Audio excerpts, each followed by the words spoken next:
ചിറകടിച്ച് വയൽക്കിളികൾ എങ്ങോ പറന്നുപോയി.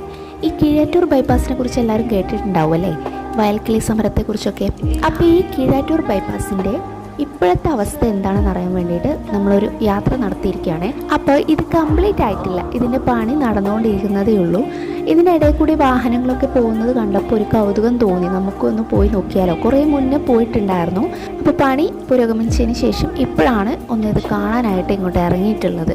കുറേ മുന്നേ ഒക്കെ ഇവിടെ നിറയെ വയലായിരുന്നേ, വയലിൽ കൂടിയായിരുന്നു ഞങ്ങൾ നടന്നുകൊണ്ടിരുന്നത്. പിന്നെ അവിടെ ഒരു വേട്ടയ്ക്കൊരുമകൻ ക്ഷേത്രമുണ്ട് റൈറ്റ് സൈഡിലായിട്ട്. അപ്പോൾ അവിടെയൊക്കെ ഇങ്ങനെ വയലിൽ കൂടി പോയത് ഓർക്കുന്നുണ്ട്.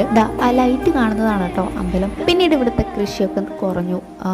അതിന് ശേഷമാണ് ഈ വയൽക്കിളി സമരമൊക്കെ തുടങ്ങിയത്. ബൈപ്പാസ് റോഡ് പോകുന്നു എന്നുള്ള വാർത്തയൊക്കെ. എന്തായാലും നമുക്ക് വികസനവും നമ്മുടെ ഒരു ഭാഗമാണല്ലോ. ഇനി നമ്മൾ നെക്സ്റ്റ് യാത്ര ഇതൊക്കെ പൂർത്തിയായിട്ട് അടിപൊളിയായതിനു ശേഷം ആവാമല്ലേ.